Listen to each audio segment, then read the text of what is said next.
سلام بینندگان عزیز، امروز سه‌شنبه 12 نوامبر است و ساعت به وقت شهر پراگ رسیده. حالا فرصت اعلان سرخط موضوعهای برنامه خبری امروز فرا رسید.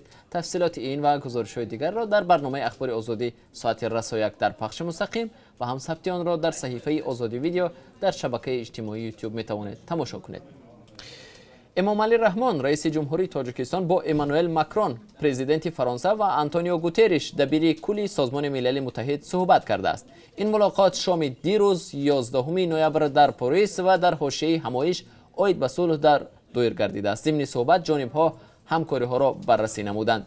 همایش شهر پاریس عید به صلح امروز و فردا با شرکت نزدیک 6000 نفر برگزار می شود. سفر پرزیدنت تاجیکستان به اروپا از 4 نوامبر آغاز شده قرار است امروز به پایان برسد. اقدام‌های نو برای پایان بردن نرخ گوشت در تاجیکستان. این نوبت تصمیم شده است که از بلاروس به تاجیکستان 300 تن گوشت آورده شود. از سوی دیگر برای تنظیم نرخ یک صاحبکار در پایتخت مرکزهای کلان گوشت فروشی را تأسیس می‌دهد. نخستین چنین سوپرمارکت الکی به کار شروع کرده است.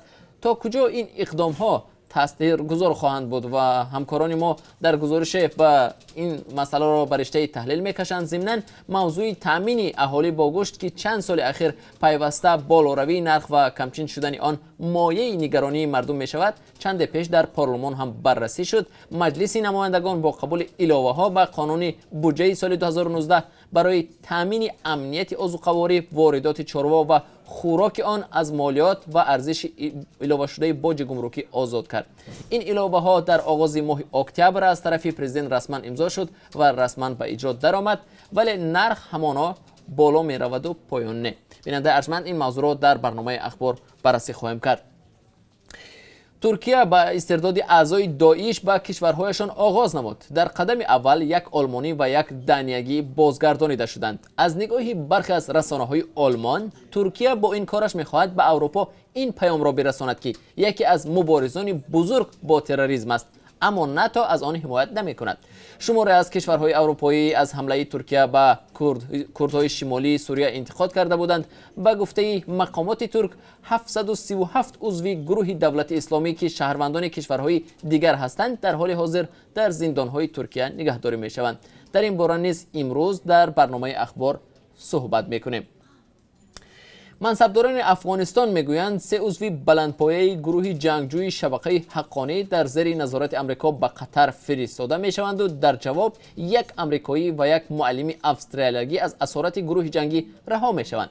این تبادل راه را برای مذاکرات مستقیم با طالبان باز خواهد کرد. این مسئله یکی از دیگر موضوعهای برنامه خبری امروز می شود. شهر جای اسب و خر نیست. شهرداری دوشنبه دستور داده است که نظارت از بالای پرورش چاروای خرد و کلان در پایتخت را تقویت بخشند. طبق قانون درباره مقام پایتخت تاجیکستان، افرادی که در حوله خود چاروای کلان و خرد نگاه و بین میکنند گناهکار دانسته شده از 10 تا 20 نشان دهنده برای حسابها جریمه می شوند. در گذشته چندین ساکن شهر برای چاروا پروری تا 400 سومانی و بیشتر از آن جریمه شده بودند. از نو موظف کردن مسئولین برای منع پوره چاروپروری در شهر ساکنان را وادار کرده است که گاو و مالشان را بیرون کنند. مردم در این باره چی نظر دارند و تا کجا پرورش چاروا برای پیشبرد زندگیشان کمک میکرد؟ در برنامه خبری امروز گزارش خواهیم داد.